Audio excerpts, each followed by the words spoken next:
Sejam muito bem-vindos. Meu nome é Daniel Rolo. Que é o Cláudio. E aqui é Jamerson. Prazer. Sejam muito bem-vindos ao podcast, o Curativa Podcast.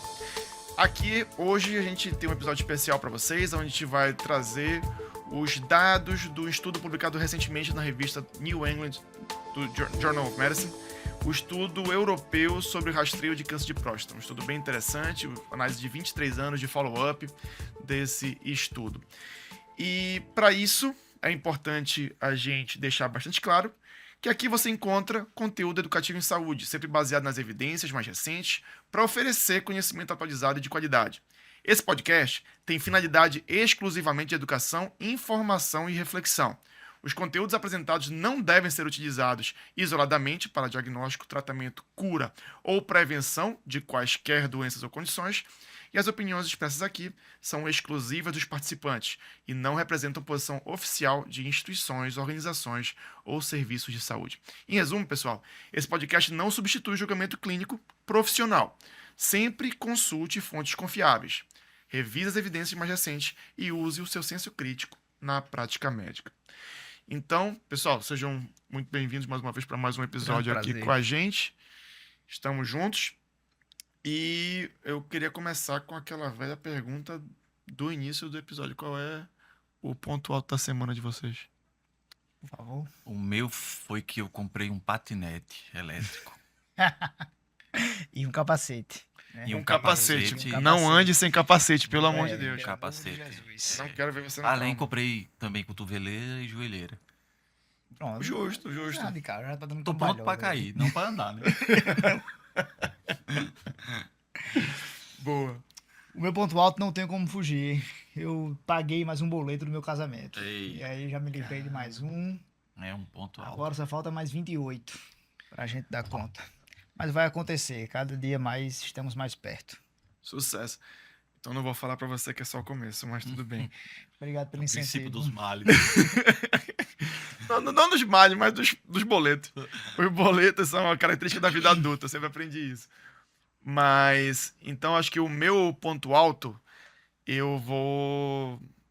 Pensando aqui sobre pontos altos, eu peguei recentemente para ler uma obra que recomendo bastante para todo mundo aqui, que é o livro do Eric Cassel, sobre sofrimento e o objetivo da medicina, né? E é um livro bem interessante que eu recomendo para quem atuar nessa área, como uma literatura filosófica que vale a pena Bom, a qual gente o nome do reconhecer. É A Origem do Sofrimento, Bom, já vou do pesquisar Eric aqui, vou Cassel. botar. Deixa eu só pegar aqui para dar o nome completo do livro dele. The Nature of Suffering and the Goals of Medicine. A Natureza do Sofrimento e os Objetivos da Medicina. Um dos livros mais importantes que eu já li, né? E que, de uma certa forma, ele resume dizendo que o objetivo da medicina não é necessariamente o diagnóstico, não é necessariamente a cura, mas sim o alívio do sofrimento como obra primordial da nossa Perfeito. atuação.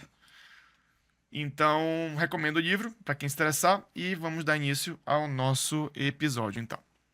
Então, a gente tem o estudo publicado no New England, agora é um estudo de outubro, dia 30 de outubro de 2025.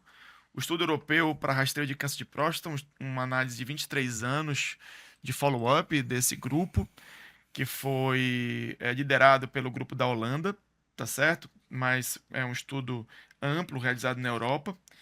E eu gostaria de começar essa análise com um caso clínico. Vamos lá. Vamos começar aqui. Então vamos começar o caso clínico do senhor Antônio Barbosa, paciente de 67 anos, casado há 40. Caminhoneiro, aposentado, chega ao consultório para consulta de check-up. É um homem ativo, joga dominó, cura do quintal, é funcional. Acorda cedo para caminhar, nega sintomas urinários, ele é um paciente assintomático, nunca teve sangue na urina, dor óssea, perda de peso, nada. Então ele é um estereótipo do paciente para rastreio. O que eu quero dizer com isso? A gente vai discutir já já.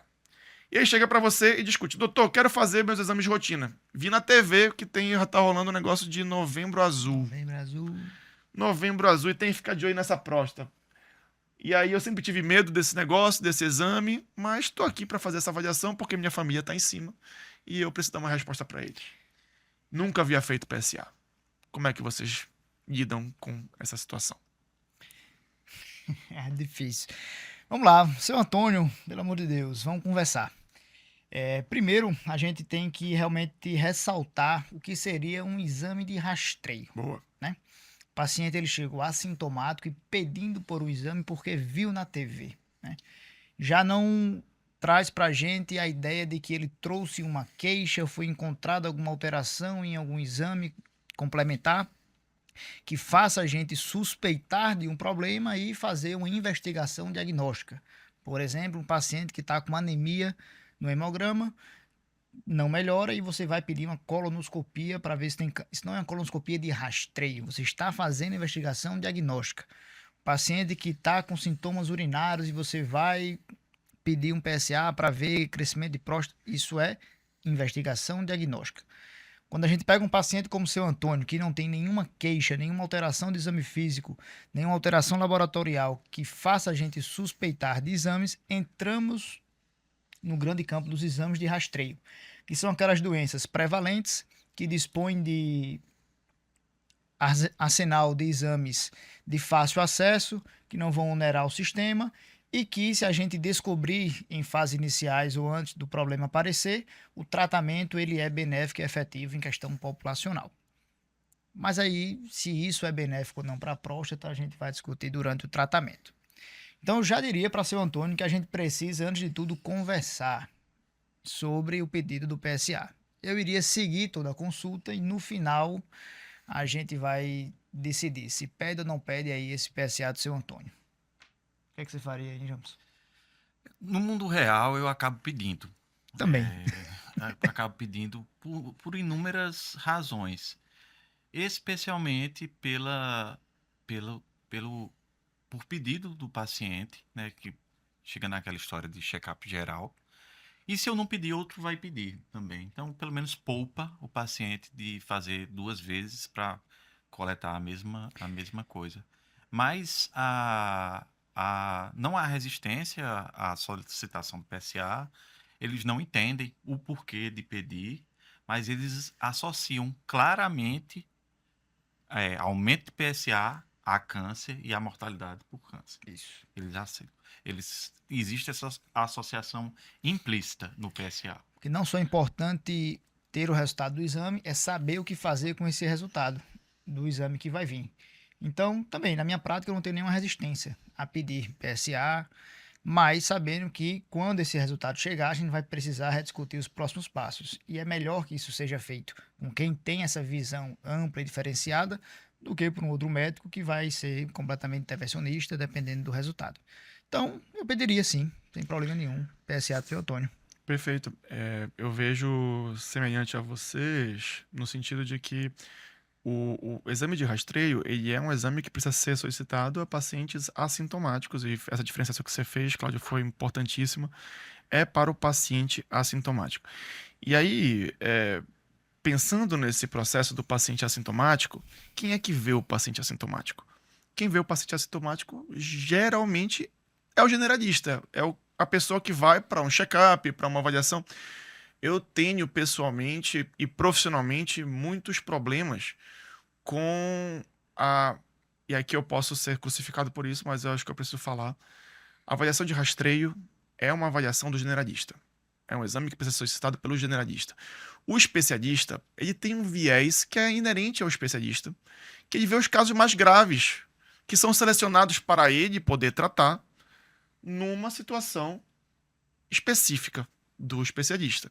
Então, para o especialista, chegou para o especialista aquele caso que, por alguma razão, não foi resolvido numa situação de generalismo, vamos dizer assim.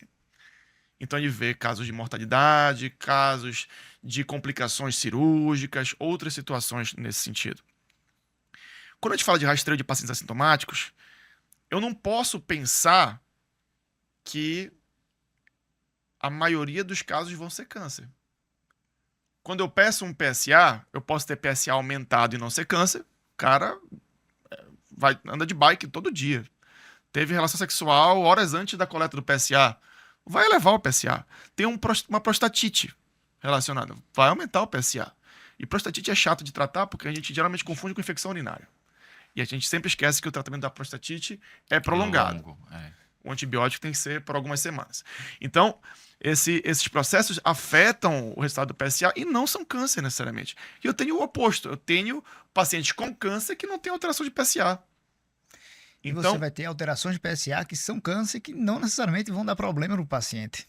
tem esse outro lado do sobrediagnóstico. Isso, a gente precisa talvez, isso é um assunto lá para frente, encontrar um outro nome para chamar algumas alterações laboratoriais e anatomopatológicas, para tirar esse estigma da palavra câncer. Então, exatamente. Eu acredito que a questão do rastreio ela é uma questão que é específica do clínico geral, do generalista, do clínico, do geriatra, do médico de família.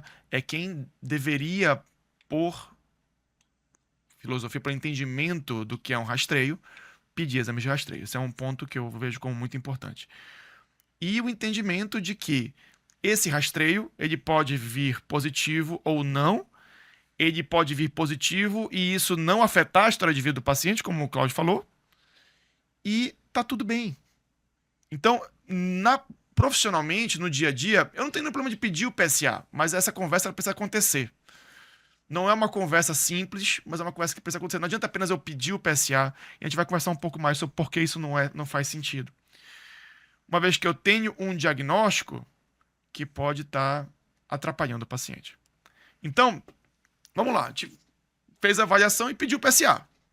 O PSA veio, pessoal, 5,8. O paciente não tinha PSA anterior. E aí, como a gente é clínico, né, a gente vai lá e faz o toque retal no paciente. O toque retal com uma próstata discretamente aumentada, mas sem nódulo, sem alteração. Aquela coisa que é discretamente aumentada e a gente não viu nada demais ali. Paciente que tem 67 anos, que pode ter uma hiperplasia prostática benigna mesmo por si só, e esse PSA de 5,8. E aí? Jamerson? E aí que a gente deve seguir na investigação. Não é eu tenho câncer, como as pessoas pensam. Um PSA aumentado, que geralmente o ponto de corte laboratorial é em torno de 4 aqui na maioria dos laboratórios, né? Não significa câncer, significa vá adiante, pesquisando, siga em frente. Significa PSA aumentado. Pronto. Siga em frente, né? Isso pode ser 1 milhão Mas de o paciente já está desesperado, Exatamente. porque ele viu que é câncer. E aí ele pergunta, isso aí é câncer, doutor? E agora? Peraí, isso, Antônio. E agora ele está desesperado, ele já não está mais dormindo, ele não está mais comendo. Toma essa sertralina aqui, A seu família Antônio. dele já está totalmente preocupada. E agora a gente repete o PSA e vem 5,4. E vamos ver, né? Vamos avaliar, vamos fazer outros exames. Ele faz uma ressonância e vem lá um PIRADS 3. O PIRADS 3, ele, a partir disso, biópsia. Seguimos a investigação desse Clássico. processo. Clássica, faz uma biópsia. E aí o paciente preocupado, mas aí aceita, tá preocupado demais, tá com medo. E a biópsia mostra um Gleason 3+3. Tendo carcinoma de próstata, Gleason 6, 3+3. A biópsia já correu tranquilo, né? Não teve Baixo nenhuma grau, complicação baixo de biópsia. volume, sem complicações da biópsia. Tranquilo. Mas aí vem aquele problema adenocarcinoma, Ah, não, câncer rotulado.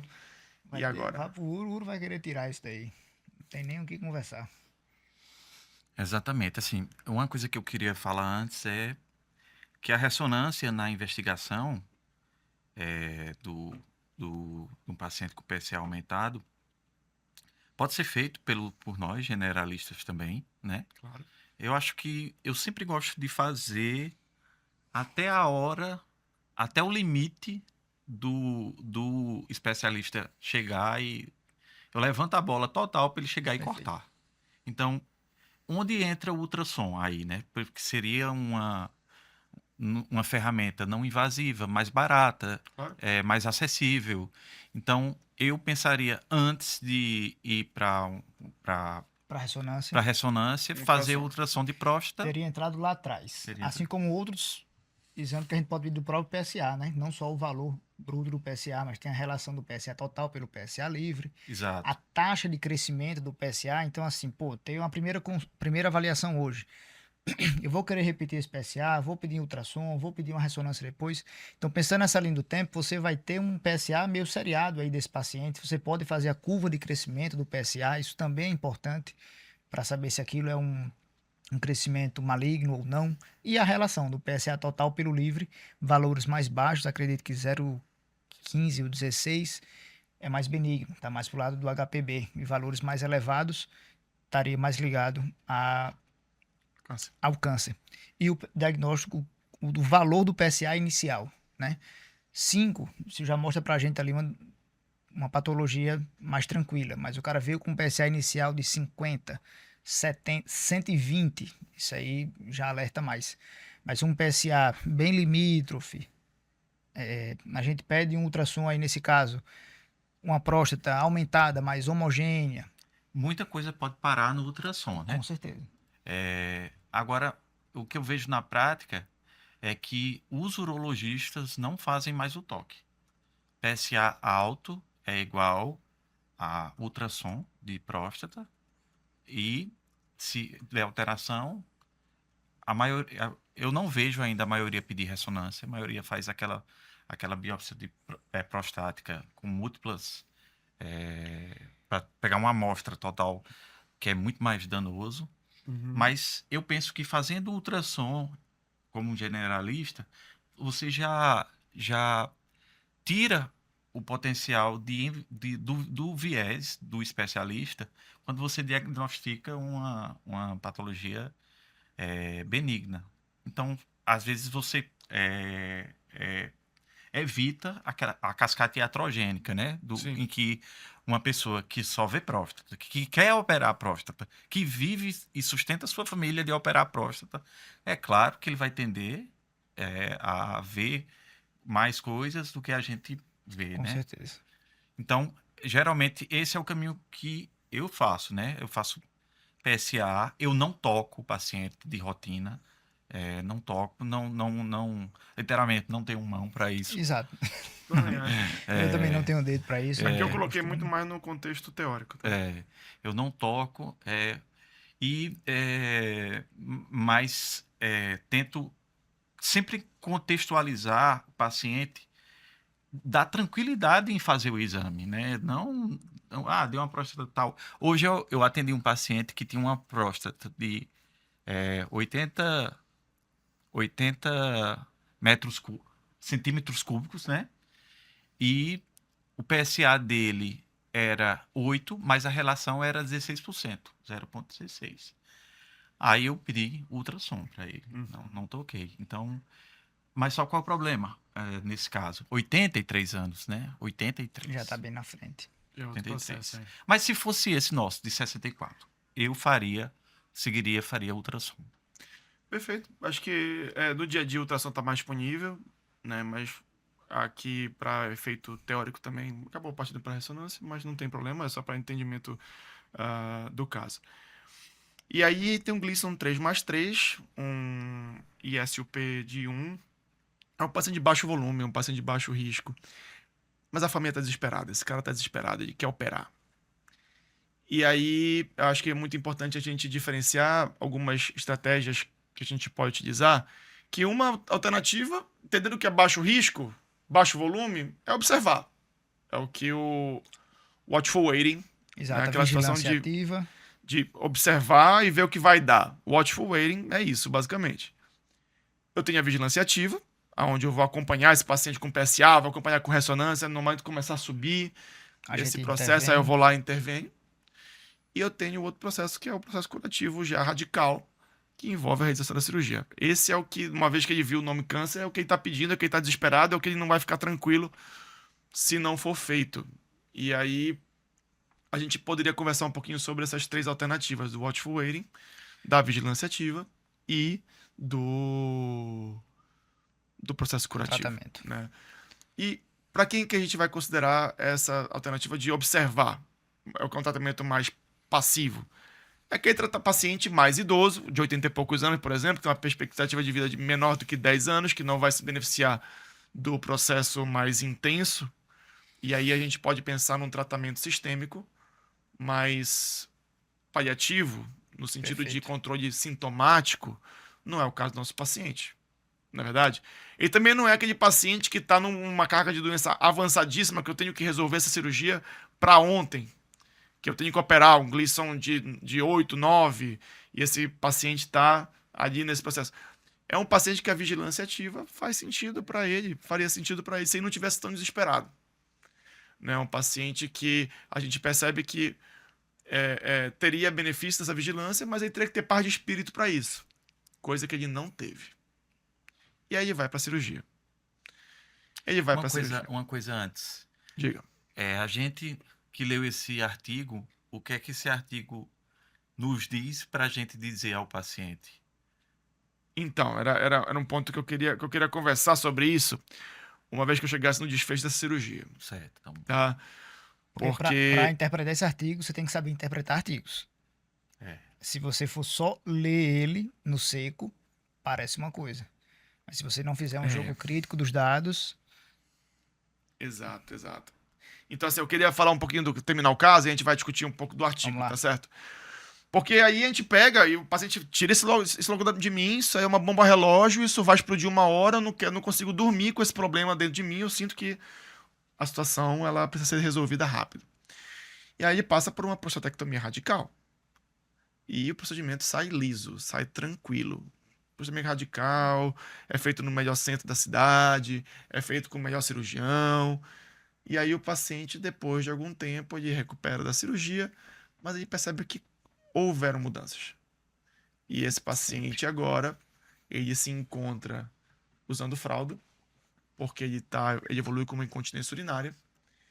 Ele tem uma vergonha inerente, né, o constrangimento relacionado a esse processo.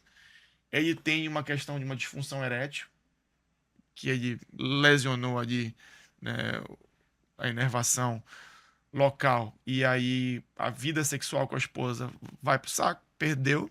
O que não é incomum, né? Não é incomum, a relação dos dois deteriora a partir disso, porque é muito difícil pro casal, que são jovens, 67 anos apenas, entendeu? Então, a vida sexual dele complica, ele se sente menos homem, ele começa a ficar cabisbaixo, começa a deprimir, começa a ter problemas para dormir, e aí vem evoluindo uma depressão leve aí, que se instala e precisa de tratamento. E aí a gente inicia o antidepressivo para ele, e aí mais disfunção erétil relacionada, coisa que a gente já conversou aqui sobre esse processo. É isso, bem-vindo. E aí eu gostaria de ouvir a opinião de vocês a partir disso. Ele tratou, tá curado, o paciente está curado, não tem câncer mais, né? Resolvemos o problema dele, mas geramos outros a partir disso. Só queria pegar esse detalhe, não tem câncer mais. É muito provável que ele talvez nunca teve. Pessoal da urologia, eles vêm evoluindo na classificação do câncer de próstata. Isso também acontece com mama. O que hoje a gente chama de carcinoma in situ de mama, nem câncer é. Então eles estão precisando mudar a nomenclatura para uma outra terminologia que não envolva a palavra câncer, pelo peso que isso traz. Então a mulher encontrou ali um carcinoma in situ. Aquilo é uma lesão de risco, né? Mas não é câncer. Isso também acontece com o câncer de próstata. Alguns tipos, especialmente esse Gleason 6, o 3+3, eles estão mudando para aquela classificação, o ISUP, que é para ver se consegue diferenciar melhor os riscos dos subtipos diferentes do câncer de próstata. Porque é muito provável que se seu Antônio não soubesse nunca na vida que ele teve esse alteração na sua próstata, isso nunca iria dar problema para ele, isso não iria dar sintoma, não ia evoluir, não ia metastizar. E esse é o caminho natural de algumas alterações de câncer de próstata. Se o paciente nunca soubesse que ele teve aquela alteração, que a gente chama de câncer de próstata, aquilo nunca iria dar problema para ele. Hoje a gente trata câncer, alguns tipos de câncer, como doenças crônicas. Por exemplo, a LLC. Comum, o paciente conviver aí 15 anos com essa doença, um tratamento que é né, consegue oferecer boa qualidade de vida. Alguns tipos de câncer de mama, você consegue falar em cura da doença, 95% de chance de cura quando é descoberto em taxas iniciais, assim como câncer de próstata. Se você descobrir em estágios iniciais, você pode falar em cura de doença, porque você consegue, com os tratamentos disponíveis hoje, realmente curar o paciente. O problema é você saber que paciente você vai ter que efetivamente tratar. Então, um paciente com esse Gleason 6, 3+3, doença de baixo risco, num paciente bem funcional, a gente poderia jogar para ele essa possibilidade da vigilância ativa, ficar vigiando essa alteração ao longo do tempo para não submetê-lo ao tratamento. Ele chegou até o tratamento sem ter complicação, porque já poderia ter aparecido complicação na própria biópsia, sangramento, infecção. Na biópsia poderia ter tido incontinência urinária, mas ele passou liso. E agora ele está colhendo os malefícios de um tratamento que talvez aquela doença nunca fosse causar problema para ele. Então, esse é o grande jogo do câncer de próstata, que o pessoal tenta responder isso até hoje. Vale a pena a gente ficar procurando essa doença em pacientes que não apresentam sintoma? Porque quando o paciente chega no consultório com sintoma prostático, é uma outra história. Aquele câncer já evoluiu a ponto de tornar sintomático, então provavelmente é um câncer, entre muitas aspas, mais maligno, digamos assim, e vai causar problema, tem que ser tratado. Mas no contexto de exames de rastreio, ainda é discutível. E saber que há neoplasias malignas e há neoplasias malignas, ditas malignas, né? Nem todas têm o mesmo comportamento. Há algumas que crescem de maneira lenta, muitas vezes outras comorbidades do paciente têm uma probabilidade maior de levar ao óbito do que alguns tipos de câncer. E, às vezes, o medo e a expectativa só da palavra que causa é iatrogênico a notícia, muitas vezes. Com certeza. Né? Ansiedade demais. No caso de seu Roberto, literalmente ele recebeu uma má notícia numa carta e ele decidiu matar o carteiro, né? Porque a consequência do ato em si foi bem danosa do ponto de vista real, prático, né? Um paciente que desenvolveu complicações que afetam diretamente a vida psíquica, a vida a psicodinâmica familiar do casal, gera constrangimento a ele, a incontinência, e se ele decidisse por uma postura expectante da parte do médico, isso não poderia acontecer. Michael Balint fala que nem todo paciente precisa de remédio ou de bisturi, mas todo paciente precisa de médico. Eu tenho certeza que quando você estabelece uma relação médico-paciente boa, de confiança com o paciente, ele entende que você pode esperar aquele câncer, entendeu? Pode. Existe o medo da judicialização, né? Do tipo, você viu naquela época e não decidiu tratar, hoje cresceu, estou com metástase, etc. Mas em geriatria é uma das especialidades que menos há judicialização. Por quê? Porque o acolhimento é a parte quase que mais importante do que... Porque um paciente, quando vai ao geriatra, ele não é virgem de médico, né? Ele já teve muitos médicos. Ele sabe a diferença de um médico que vê e do médico que não vê. Então, ele sabe que não é um médico da estética, que não é um médico... Que aquele médico está se importando com ele de verdade. Se alguma coisa de ruim aconteceu no meio do caminho, é porque, assim, estava dentro do... ia acontecer, né? Você não explicou que médica. poderia... E, conjuntamente, nós tomamos a decisão sobre a sua saúde. Vamos decidir. Eu lhe dou as informações e você toma a decisão. Isso é outra coisa. Para esse paciente, assim, a gente precisa sempre respeitar os valores do paciente. E para ele se livrou de um câncer, né? Então, assim, para ele está com incontinência, ele está impotente, mas ele foi curado de um câncer, né? Mas que você consiga conversar, explicar sobre tudo isso que a gente está conversando, populacionalmente é difícil para paciente robusto, para paciente que, né, suportaria ali aquele tratamento. Se ele quiser operar, ele vai encontrar um médico que opere. Isso é fato. Né? Ele vai sair de um, vai para outro, até encontrar aquele médico que opera aquela próstata, porque para ele é isso que está valendo, Uhum. independente dos problemas que aconteçam. Então, a gente precisa se policiar para prevenir esses problemas e problemas da cascata iatrogênica antes dela acontecer e não um problema já na mesa. Então, fazer esse raciocínio crítico Para tudo, né? para tudo, não só para o rastreio. Perfeito. Né? E assim, entendendo que o rastreio ele é indicado para pacientes assintomáticos, a gente precisa ter muito cuidado com para quem vai ser benéfico. Porque muitas vezes esses estudos de rastreio e análise de benefício de rastreio, ela não se dá em um estudo de curto prazo, a gente precisa de estudos de longo prazo, que tem milhões de vieses relacionados a esses estudos de rastreio. Porque o que melhorou a mortalidade? Foi a melhora da medicina no período que evoluiu? Foi porque fez o rastreio lá atrás? Foi a melhora do saneamento? O que foi aconteceu? A gente não sabe. Foi a mudança de comportamento do tipo de câncer? A gente não sabe muitas vezes dizer isso. E existem muitos vieses nesses estudos que fazem parte do processo temporal da evolução, né, da saúde. Então a gente traz esse estudo aqui, que é um estudo European Study of Prostate Cancer Screening, um estudo europeu de rastreio de câncer de próstata, que é esse follow-up de 23 anos. É um estudo europeu, então existe o viés Nórdico, Populacional. ainda mais, né? Que a maioria da população ali da Noruega, é uma população Holanda. bem diferente. Bem tipo Serra Talhada. É igual. Todo mundo galego, do olho azul. Mas aí a gente precisa lembrar disso, tá? Porque existem muitos viés. Ou quais são os exemplos de viés? Eu vou dar 3 aqui para vocês de que viés é importante nessa questão de rastreio. O primeiro dele é o viés do tempo de antecedência.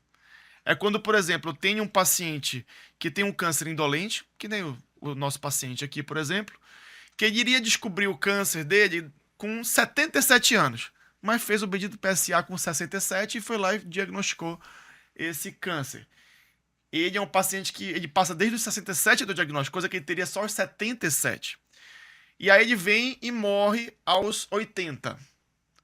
Coisa que ele iria morrer aos 80, mesmo tendo descoberto aos 77.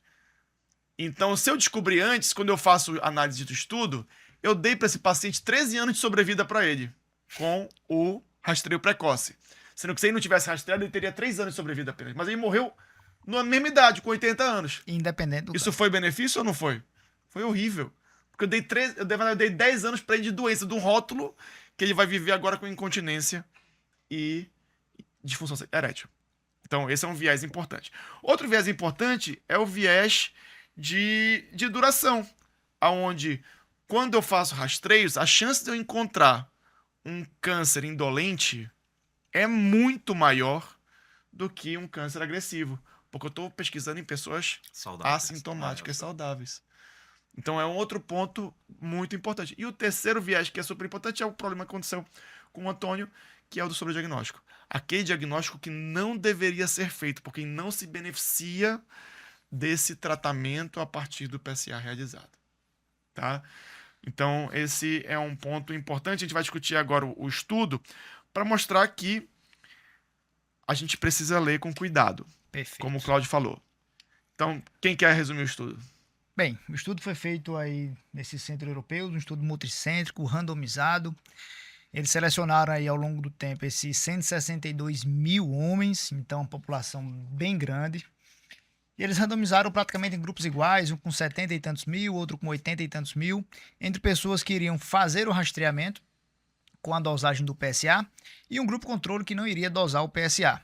E aí eles foram vendo o desfecho primário disso aí ao longo do ano, que era a redução da mortalidade. Então, do começo para o fim, fazer rastreio de PSA reduz mortalidade por câncer de próstata é o que importa.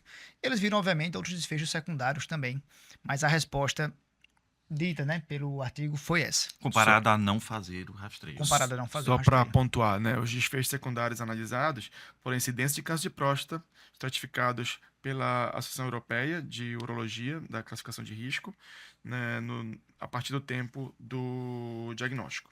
Tá? Então, só para deixar pontuado aí o desfecho secundário. Perfeito. E os achados, Jameson? É assim, eu acho que primeiramente, um viés que você falou, Daniel, que eu acho que nenhum autor quer quer a hipótese nula, né? Sempre ele quer rejeitar a hipótese nula. Todo autor quer que o resultado que ele pensou seja dado, né? Quando um estudo começa a análise de subgrupo, é porque deu errado e Ele tá não precisando achar. tá precisando achar. Tá espremendo ali os números. Assim, é uma amostra significativa. Então, do ponto de vista de amostra, de controle dos vieses possíveis de serem controlados, do acompanhamento no longo prazo, é um estudo que pode ser confiável, né? E os resultados, ele correlaciona a, o screening por câncer feito pelo PSA a uma redução na mortalidade do câncer de próstata em comparação ao placebo. Então, se você olhar o estudo de soslaio, né, como se dizia antigamente, você simplesmente vale a pena solicitar PSA para todo homem entre 50 e 79 anos. Vamos conversar aqui então. Então, Mas- foram. Esse mais é importante. É. Foram 162 mil homens incluídos no estudo, 72.888 designados para o grupo de screening de rastreio e 89 mil aproximadamente no grupo controle. A média de idade ficou em torno de 60 anos, a média de acompanhamento desses pacientes foi de 23 anos, como eu falei, um follow-up de 23 anos, e a maioria, né, desses pacientes tiveram algumas relações aí de inclusão no estudo, mas a maioria realmente é países nórdicos, Holanda e países nórdicos, enfim. E esse estudo mostrou que, como desfecho primário, eu tive uma redução de mortalidade relativa que ficou em torno de 13% e uma redução absoluta de risco relativo que ficou em torno de 0,22%. E a gente pensa, poxa, eu vou rastrear então, porque reduzir. E aí, como é que fica? Quantas pessoas eu preciso convidar Esse para conceito é beneficiar uma importante. pessoa? Essa questão é importante. Porque aí, entre esses dois artifícios, né, dos estudos de rastreio, esse conceito de quantas pessoas eu preciso rastrear para prevenir o evento final, que é a morte, ou de quantas pessoas eu preciso diagnosticar com aquela alteração para prevenir o evento morte. Nesse estudo em específico, o número encontrado foi de 456 homens rastreados para prevenir uma morte por câncer de próstata. Então você precisa investigar 450 pessoas para evitar uma morte. E também você precisa diagnosticar 12 homens com câncer de próstata para prevenir uma morte. Isso falando em exame de rastreio. A gente pensa que esse número é bom, né? Parece legal. Mas eu vou te dar alguns comparativos. Por exemplo, mamografia vai para 5. Se a gente pensa em câncer de cólon, a colonoscopia evita de 22 a 24 mortes por 1.000 rastreios realizados. É talvez o método de rastreio mais efetivo que existe disponível hoje na medicina como indicação. Então, pensando para o câncer de próstata, são números bem modestos. Pensa, de 12 pessoas diagnosticadas com câncer de próstata a partir do rastreio, apenas uma teve uma morte evitável. Outras 11 conviveram com esse diagnóstico que não ia causar o seu óbito. Eles iriam morrer por um outro motivo, eles iriam ter outras complicações de saúde e aquele câncer ali talvez não fosse causar um grande problema. Então a gente sempre fica com esse pé atrás. E levando em consideração a redução desse risco que teve da mortalidade, ela veio às custas de overdiagnosis e overtreatment. Então, os pacientes sofreram complicações do tratamento, incontinência urinária, impotência sexual, ansiedade pelo diagnóstico, para ter uma redução bem modesta, populacionalmente falando. Além de que, se você analisar isso ao longo do tempo, a mortalidade por câncer geral não vem reduzindo, mesmo com o estímulo das políticas para fazer o rastreamento. E aqui ele considerou todos os tipos de câncer de próstata, né? Ele não é o câncer do seu Antônio, que é um câncer indolente, tem outro perfil de crescimento. A análise estatística ela é de intention to screen, né? Diferente do de tratamento, que é intention to treat, aqui é intention to screen, intenção para rastreio. Aí nesse processo foi feita a randomização. Perfeito. E aí assim, é importante dizer então que a gente precisou de 456 pessoas para serem convidadas para beneficiar uma, e eu precisei de 12 diagnósticos para que uma pessoa se beneficiasse desse processo. Então, Cláudio quase derruba aqui a mesa. Obrigado, Cláudio. É porque foi muita emoção. Foi muita emoção, estatística aqui. Mas então, 12 pessoas eu preciso diagnosticar para que uma pessoa se beneficie. E aí a gente precisa conversar. O que acontece com as outras 11? O que acontece é que 20% desses ficam incontinentes e 60% podem desenvolver disfunção sexual. Exato. A disfunção sexual, ela é um processo que, é claro que ela tende a reverter nos primeiros meses, né? Mas tenho pacientes que não reverte. Sim. Isso é uma realidade.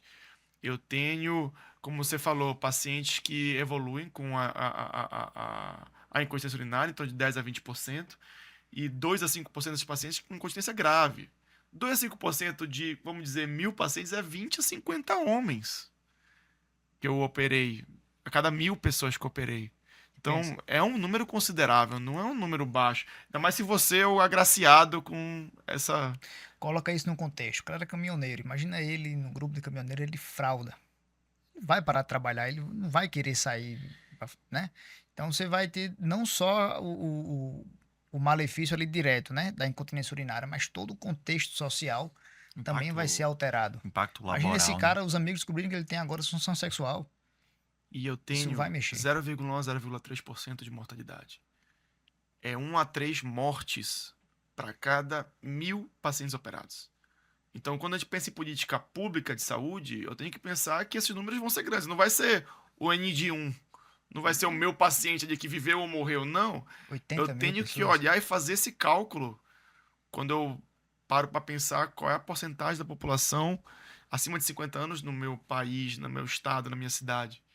Quantos desses podem ser comprometidos a sua qualidade de vida ou podem morrer por um procedimento que talvez não fosse benéfico.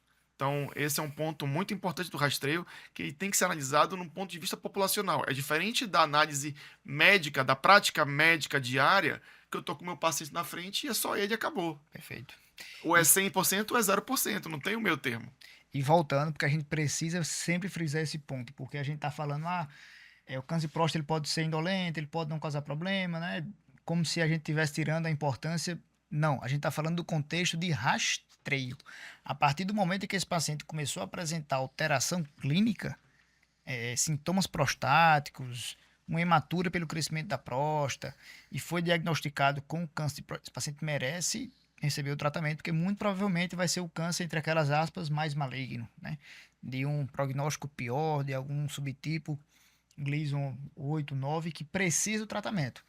Toda essa questão é porque existe no câncer de próstata aquelas alterações de câncer indolente, que se esse paciente não descobrisse pelo PSA feito com rastreio aos 65 anos, ia dar um problema, sintoma prostático aos 78, e o tempo que leva para aquela célula cancerígena se multiplicar e gerar um tumor, e esse tumor causar sintomas, e aquilo trazer os malefícios que a gente conhece, isso demora 12 anos. Então, o paciente, ao longo desse tempo, já evolui para óbito por um outro motivo. Se você pensar na colonoscopia, por exemplo, por que a gente faz 10 em 10 anos para exames normais? Porque o tempo que leva para uma célula cancerígena ir se multiplicando, ir se desenvolvendo, para causar alteração, é mais ou menos esse tempo. Então, você não precisa fazer com 3 anos, se deu completamente normal, por exemplo, porque a chance é de que dê normal de novo. Mas se for encontrado alguma alteração de alto risco, em que você precisa rever antes, aí você começa a fazer com 5 anos. Então, a gente também precisa entender o contexto de cada uma dessas doenças que a gente está rastreando ou está fazendo investigação diagnóstica. É entender que nem todo câncer é igual. Então, a gente fala em câncer de próstata, é diferente você falar de câncer de cólon, que é diferente você falar de câncer de mama, que é diferente você falar, por exemplo, de câncer de pele, né? O câncer de pâncreas. Por que a gente não faz rastreio para câncer de pâncreas, por exemplo? Porque, entre muitas aspas, não vale a pena, né? Você ficar fazendo ressonância para todo mundo, submeter todo o cisto lá Não tem à ressonância para toda a biópsia, população. não tem. Não tem Aí submete tomografia todo para mundo à ver isso. biópsia, a neoplasia mucinosa. Então, essa questão do risco-benefício é o que precisa conduzir o pensamento desse paciente. Então, só frisando, isso é para um contexto de rastreamento, né? Paciente com Uhum. alterações clínicas, eles precisam, devem, merecem ser tratados. Perfeito. E aí eu tenho um processo importante que é sobre o diagnóstico no estudo, ele foi real, né? Eu tive o dobro de diagnósticos no grupo rastreado. E a benefício de mortalidade não segue essa tendência. Existe um benefício de mortalidade que é pequeno e que o paciente precisa saber quando ele é submetido à primeira solicitação do PSA. Então, a gente, nesse estudo, apenas 16% dos PSAs feitos vieram positivos. E desses, apenas 24% com um resultado de biópsia alterado. Então, é um número pequeno quando a gente analisa Sim. populacionalmente essa situação. Quanto PSA não foi feito de forma desnecessária? Quanta biópsia não foi feita desnecessária? Porque só 24% foram diagnosticados, Tem que eu tive 76. 76% de biópsias inadequadas para aquela situação. Então, a gente precisa analisar isso com muito cuidado. Acho que na cabeça das pessoas, ó, viu que não é câncer, mas talvez você já tivesse visto antes Com que outra não era. análise, Com outras análises, não exatamente. precisando submeter De esse repente não precisasse paciente à nem ter biópsia. feito o PSA num primeiro momento, naquela Isso. primeira análise, paciente assintomático e tudo mais. Então, é algo que chama a atenção quando a gente olha a análise de risco. Existe um benefício, mas é um benefício pequeno, que muitas vezes quando a gente vai para a mídia, vai para o Instagram, vai para a televisão, vai para os outdoors, te vê lá Novembro Azul, procure o seu médico. Quem é o médico? Procure quem? Quem? É o urologista? Com todo respeito aos urologistas. Mas eles são especialistas, eles são muito bons, são muito importantes para a sociedade. Mas essa questão de rastreio não é uma questão estritamente urológica. É uma questão que vai para além do organismo próstata, né?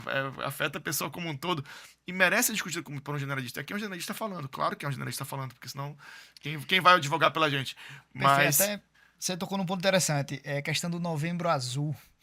E a gente tem esses meses coloridos, né? O calendário já virou um terrível. arco-íris. E tá, não vamos nem bater porque a gente não vai conseguir tirar os meses coloridos, mas Não, se porque não. é uma questão comercial. Isso, né? Porque tem a corrida do Novembro Azul. A corrida do Novembro Azul tem gente que ganha dinheiro na corrida do Novembro Azul. Vou tirar isso? Não, não vou tirar. Vamos correr. Exato. Por exemplo, no Outubro Rosa, que é o câncer de mama, que é indiscutível, né? Benéfico, o rastreio e tudo. Tudo bem, faz sentido, porque algumas pessoas ali, elas se. Tirando essa questão comercial, né? Como falou, né? As pessoas produtizam isso. Mas muitos serviços fazem mutirão de cirurgia e aí, né, mais pessoas recebem um tratamento e tudo. Mas eu vou levantar um outro ponto, porque a gente fala, Novembro Azul, mês de cuidado do homem, faça seu exame de próstata. Como se o cuidado que a gente merecesse fosse só os cuidados com a próstata. Esse era um ponto que eu queria falar. O Perfeito. homem ele também precisa de outros cuidados que não só o PSA e o toque retal. Saúde mental, cardiovascular, mudança de estilo de vida, passar por uma consulta geral, olhar para a saúde daquele paciente como um todo. Porque o homem muitas vezes só vai bater no médico quando o problema apareceu. Né? Exatamente. A mulher ainda tem aquela rotina de ficar passando periodicamente em uma médica que solicita os exames. Homem não tem. Eles vêm parar no nosso consultório quando a mulher enche o saco demais com 75 anos, ele não aguenta mais ouvir, ou quando infartou, teve um AVC, apareceu algum sintoma importante, aí ele vem para o nosso consultório. Então, talvez a gente deveria levar o Novembro Azul para esse lado, né? Para a saúde como um todo, e não só a questão da próstata. Algum de vocês sabem que posição ocupa na prevalência de câncer em homem o câncer de próstata? Segundo mais comum depois do câncer de pele, não De pele. melanoma. E a mortalidade? Eu acho que é o quarto ou quinto. No pulmão entrando na frente junto com o pâncreas. Não tem o mês do câncer de pulmão, né? Não tem o quê? O mês do câncer de pulmão, né? Porque o rastreio é mais Isso. complicado, né? É. Aí já é populações mais específicas, né? Tabagistas com a carga tabágica O mês do Mediada. combate ao cigarro, que seria uma coisa mais ampla. Eu acho que até deve ter. A gente só não fala, mas deve ter. Porque Acho que também- os colegas disputando o mês. pneumologistas eles vão Disputando o descobrir. Mas você pega o setembro amarelo, não é só amarelo, tem um verde claro Exato, das virou um arco-íris todo leucemias. mês Não, agora. Tem- o setembro roxo é o Tem do o Alzheimer. setembro Pronto. roxo, exato. Então, setembro tem várias cores aí. Então, é uma briga que, sinceramente, não vejo sentido. E esses meses cor, pra mim, eles falam mais de um processo econômico, comercial, do que a favor de políticas públicas que mudem realmente essa realidade, Efetivas, né? efetivas e bem pensadas para essa população. Podia ter o mês do voto consciente, que seria bem mais importante. Costuma ser outubro. É, A cada essa aí 2 ninguém anos costuma ser participa. outubro. A questão é quem participa. Mas costuma Que ser é logo outubro. depois de setembro. Deveria ser outubro, no caso. Que é logo depois de setembro, todo mundo medicado, né? De É. setembro amarelo. Aí vai e volta. Pois é, tem estudos no Setembro Amarelo que até a questão os índices de suicídio tendem a aumentar Se fala no mais, né? Setembro Amarelo, porque se fala mais e tal. Então, não que você não deva falar, tá? A gente sempre deve perguntar, sempre deve fazer parte do rastreio, da consulta, ainda mais do paciente que tem sintomas de humor depressivo, a pergunta sobre ideação suicida. Isso aqui é um ponto importante, tá? Mas o Setembro Amarelo, ele não está atrelado a uma conduta profissional terapêutica no momento do rastreio. Então eu só coloco na cabeça da pessoa isso, mas não está atrelado a uma conduta profissional nesse sentido. Isso é grave. O que é que eu faço agora? Exato. E aí, como é que quem vai fazer esse acolhimento dessa pessoa que a gente acabou de tocar nesse assunto? Não tem acolhimento, é só desesperador. Então, eu me preocupo muito com essa Difícil. situação. Mas aí, então, nós temos o nosso paciente, né, que passou por tudo isso. A gente mostrou esses dados de estudo dele, onde existe um benefício de mortalidade pequeno. Agora ele sabe que ele não morreu do câncer de próstata, mas agora ele sabe também que ele é um paciente vítima de todas as complicações mais frequentes da prostatectomia. E agora ele não estava pensando na mortalidade, estava pensando, caraca, eu vou ter que viver nessa situação. Eu vou ter que viver agora com incontinência urinária e disfunção erétil como uma realidade na minha vida. E aí a gente pensa, poxa, ajudei esse paciente ou não ajudei? Né? E eu entendo, e por favor, quem está me ouvindo aí, eu entendo que muitas vezes vocês não vão indicar de cara a prostatectomia para esse paciente. Entendo isso. O que nós discutimos aqui é possibilidades a partir do rastreio. Isso. Eu entendo que muitos de vocês, a primeira conduta vai ser a vigilância ativa do processo. Eu entendo, o colega urologista, eu entendo demais. Não estou dizendo que vocês fazem prostatectomia à torta e à direita. Não estou dizendo isso. Mas eu estou dizendo que essa é uma complicação real, uma complicação que está associada, sim, a eu solicitar lá, ingenuamente, simplesmente um PSA. Faz esse PSA aqui. E aí a situação se desenrola de maneiras que muitas vezes a gente não está, a gente não vislumbra Esperando, ou... lá atrás. Porque assim, você pode estar no melhor centro, no melhor hospital, com o melhor cirurgião, que tem a melhor mão. É estatístico. Vão acontecer. Complicações são inerentes ao procedimento, né? Então, você vai ter ali uma pequena taxa e essas pessoas que a gente fica batendo a tecla. Exatamente. Independente de com quem faça ou de aonde esteja fazendo. E talvez esse episódio ele seja até mais importante para populacional mesmo, né? Não só médicos, assim, mas conscientizar a população sobre esses conceitos. Que eu sei que é difícil. Mas se a gente conseguisse expandir ou furar a bolha da urologia e trazer isso para médicos de família, para clínicos gerais, para outro, por exemplo, cardiologista, que muitas vezes é tido como o médico da pessoa, né, que acompanha ali durante muitos anos, trazer esses conceitos, né, de uma decisão racional, uma decisão crítica na hora de solicitar os exames, eu acho que a gente já conseguiria muitos benefícios. Analisar o contexto sempre, né? Não é só uma intervenção por si, mesmo que seja um exame não invasivo, etc. Isso se justifica, por exemplo, eu falando do ultrassom antes da biópsia, etc.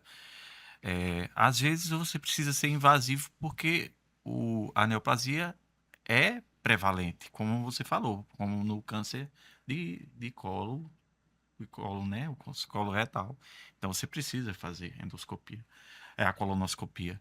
Mas a pergunta também é, já que o PSA mostrou um resultado positivo em relação à diminuição da mortalidade comparado com quem não fez, de quanto em quanto tempo a gente deve pedir o PSA? A gente não tem esse é um grande debate na literatura, né? Há muitos anos, desde que o PSA Sim. saiu como um teste possível para screen, para rastreio. E a gente não tem essa resposta se estudos, espaçamentos, né, do rastreio fariam sentido para determinadas populações. Fica numa questão muito individual e do feeling do profissional. É. Eu costumo Alguns pedir pedem anual, nos assintomáticos a bianual. primeira vez, né? E nos sintomáticos todas assim, com mais frequência. Não todo ano, mas com mais frequência. Até porque o PSA não só é marcador de câncer, né? É marcador de outras coisas também, né? Isso. Então, com sintomas, eu tendo a pedir mais vezes. E nos pacientes assintomáticos, a minha tendência é pedir dos 50 até os 70, depois não pedir mais. Às vezes eu fico ali esperando. Se ele não me perguntou nada, eu Não, também não peço. não pedindo mais no contexto de Não ofereço ter isso, esse né? O interessante é que essa é uma discussão importante também, e os estudos americanos mostram que, apesar dos dados, das evidências mostrarem que o benefício é muito pequeno, esse é um exame que é muito solicitado pelos médicos americanos, por exemplo, né? Mesmo todo mundo sabendo da evidência, existe Ah, não. essa, Tá no essa costume, né? exatamente esse afã cultural pela solicitação do Tá no PSA, costume. e as pessoas solicitam. E Mas- aí é aquela coisa, a partir disso, a gente solicitou. Beleza, tem um benefício de mortalidade, mas aqui a gente precisa desenvolver talvez protocolos, processos, fluxos, que a gente consiga trazer um pouco mais de sentido para essa solicitação, que parece simples, mas vocês podem ver que tem ramificações mais complexas, né? Então, eu não tô aqui não está dizendo que não vale a pena solicitar. Mostrou benefício para uma pequena parcela da população. Talvez trabalhar quem é essa pequena parcela. Paciente com mais de 60 anos, com PSA abaixo de 1. Faz sentido ficar pedindo um PSA para esse cara anualmente? Não, não faz. Então a gente pode Exato. reduzir isso. O risco de mortalidade por câncer de próstata é muito pequeno. Mas a gente precisa que isso não seja apenas uma questão de um feeling ou de uma atuação profissional individual. A gente precisaria de protocolos robustos Fortemente. para nortear a nossa prática no dia a dia. E não fique uma questão de, você pediu, você ganhou. Tão subjetiva, né? Mas houve um movimento lá nos Estados Unidos, eu acho que é da US, O SPSTF. isso, que eles mudaram a categoria de indicação do procedimento do PSA para D, né? Classificação, força de De indicação, né? de indicação para D. Então, isso também é um movimento importante para todos os médicos, né? A medicina, a gente assim, que está por trás, deve saber que existem muitos interesses, mas também quando você compara a estrutura médica de um país com o outro,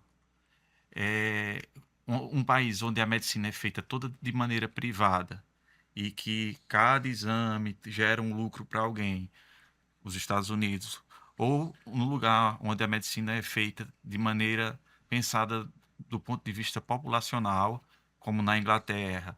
Então, essas coisas enxergam as doenças de uma forma diferente. Enxergam no todo, vale a pena? Essa é a medida que vale. E no seu paciente, vale a pena? É outra mensagem que eu detesto ver em artigo. Que é quando ele termina, ele dá uma conclusão, mas no final diz: há estudos divergentes que precisa de mais pesquisas em relação ao tema e a ação, a atitude deve ser tomando em relação a cada paciente. Pô, É o radiologista, né? Ele tem uma consolidação que pode corresponder a um processo infeccioso, inflamatório, reumatológico, neoplásico, todas as correlacionar com dados clínicos. Pode ser tudo e nada ao mesmo É. tempo. Mas é só para trazer aqui, bom que você falou do SPSTF, ele diferencia duas categorias, né, por idade. Então, acima de 70 anos é a categoria D. Realmente não deve ser feito pelo SPSTF. mas os pacientes entre 55 e 69 anos ele coloca como categoria C, aonde a decisão ela é individualizada. E é bem interessante porque ele coloca que assim, pacientes que não demonstram preferência por rastreio não devem ser rastreados. Eles colocam isso, assim. Então é basicamente assim, o paciente pediu, a gente vai discutir. O paciente não pediu, Vamos ficar calados. fica na tua. Mas, de novo, ressaltando a questão do rastreio, né? Porque digamos que um paciente com 82 anos apresentou um sintoma prostático importante, você pediu ver um PSA de 18, né? Esse paciente, sei lá, desenvolveu um câncer de próstata, Gleason 8. Se ele tiver uma boa expectativa, status funcional e conseguir um tratamento, até porque você não necessariamente precisa fazer a prostatectomia no caso de câncer de próstata, né? Você pode fazer de cara uma radioterapia, bloqueadores hormonais e deixar uma prostatectomia para uma questão de recidiva, merece tratamento. A gente está falando que não está indicado você fazer o exame de rastreio. Acho que é a quarta ou quinta vez que eu estou dizendo isso daqui, que é para frisar. Não é que não deve pedir PSA para pessoas acima de 75 anos.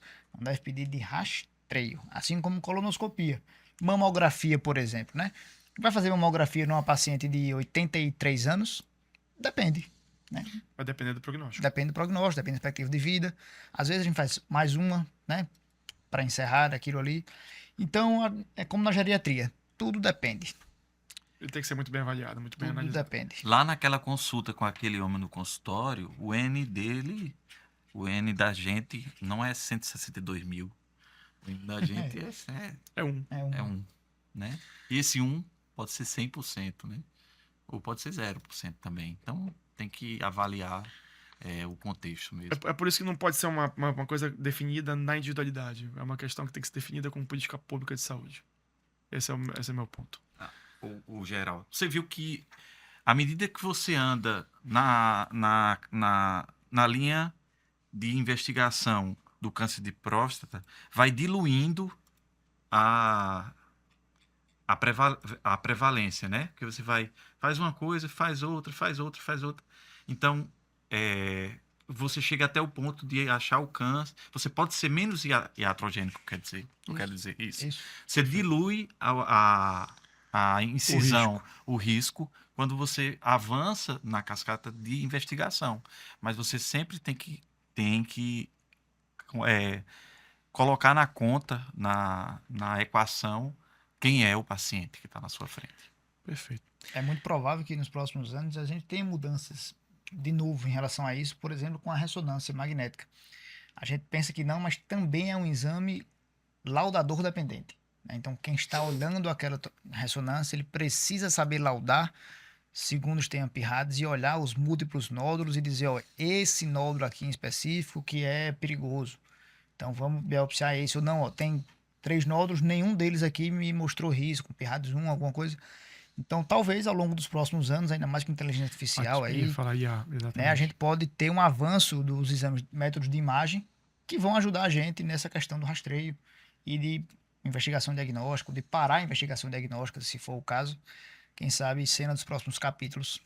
Eu acho importante que as pessoas leiam esse artigo, porque ele é um artigo muito complexo nos temas que estão orbitando ao redor dos resultados. Você tem que falar de muita coisa, de muita medicina baseada em evidência, muito em análise, se vale a pena, se não vale a pena. Então, é um artigo que não pode ser visto a inocentemente. Passar, né? Acho que aí é um ponto importante para a gente poder fechar aqui o nosso episódio hoje. Qual é a nota que vocês dão para o artigo? Eu dou um 4. Por quê? Eu só não dou um 5 pela... Eu dou um 4 pela elegância estatística que o cara teve aí, né? De montar um estudo e follow-up por 23 anos, com 60 e tantos mil pessoas. Mas eu também não dou 5 pela estatística dele, porque ele quis mostrar pra gente o resultado. Eu acho que ele poderia ter focado mais na questão de que o ganho que teve em redução de mortalidade foi bem modesto e muito às custas de um sobrediagnóstico, de sobretratamentos. Mas eu acho que ele traz pra gente, lendo criticamente, força para tudo isso que a gente discutiu. Que o rastreio do PSA ele tem que ser individualizado e não uma coisa irrefutável, é benéfico, vamos sair pedindo agora para todo mundo, todos os anos. Eu dou 4 também, porque parece que teve coisas que ele não quis dizer, né? No resultado que ele mostrou. Ele mostrou o resultado que deu, mas não quis contemporaneizar, né, as questões que a gente falou aqui. Não, eu acho que ele disse o que podia dizer. Eu dou 4 também, mas assim, eu acho que ele disse o que ele podia dizer. Eu dou 4 porque é um estudo que reforça algumas questões que a gente trabalhou aqui. Quando a gente vai analisar essa estatística, reforça tudo que foi falado aqui em relação a esses vieses do rastreio. Isso é importante dizer. É um estudo que mostra que existe um benefício, sim, mas é um benefício que é pontual. É um estudo que, estatisticamente, existe uma elegância na realização dele. 23 anos de follow-up não é brincadeira. Para quem já tentou fazer um TCC com 10 pacientes, sabe Por que 2 meses. por 2 meses. É horrível você acompanhar esses pacientes. Eles acompanharam 23 anos, cara. 23 anos. É muita coisa. Se nem for o mesmo pesquisador, né? É muita coisa. Então, isso é importante. Mas é um estudo europeu. É um estudo europeu. É um estudo europeu de uma população europeia que não conversa necessariamente o tempo todo com... A gente não pode generalizar completamente esse estudo para a nossa população. Uma população que a gente vai analisar nossos índices de mortalidade. A gente tem cânceres, tem câncer, mas ainda tem situações que são de saúde pública num outro nível. Então, envolve desnutrição, envolve doenças infecto-parasitárias que seriam evitáveis. Então, de repente, a questão do rastreio ela se dilui aqui de uma forma maior do que acontece na Europa. Então, eu dou 4 por isso, mas não por uma questão de algo que ele escondeu, nada. Acho que ele falou o que ele podia falar. Ele falou que estava ali para falar com os dados que tinha, colocando a pulga na orelha. Sabe qual é a Atrás da diferença de um matemático para um estatístico? Que se você perguntar para um matemático quanto é 2 mais 2, ele vai dizer 4. Se você perguntar para um estatístico, ele vai dizer, você quer que dê quanto? Porque ele espremendo os números, ele consegue ali encontrar o que ele quiser. O que ele, né, vai, como você falou, análise de subgrupo, e aí vai extraindo o que ele precisa do lei do grupo. Então, assim, a estatística, como eu falei, é uma coisa elegantíssima pro bem ou pro Exato. não tão bem. Exatamente. Exatamente. E aí é um processo que tem que ler o artigo. Não dá para ficar só no abstract, não dá para ficar só na análise da IA. Acho que vale a pena ler e tirar a sua conclusão. O meu GPT, inclusive, errou a interpretação que ele fez. Foi mesmo? Não é que ele errou, mas é que ele leu de pronto, assim. Eu disse, não, tá estranho essa conclusão, não é isso. Aí, quando eu fui olhar, eu disse, não, ele só viu seco, né, os dados. Bora fazer um episódio de uso de IA na interpretação de artigos científicos. Não, acho que era um... Essa pesquisa aí. Bora, né? Mas quem sabe. Mas, pessoal, então, só para finalizar aqui, Cláudio, Jamerson, obrigado pela presença de vocês. Valeu. E a gente se encontra no próximo episódio, pessoal.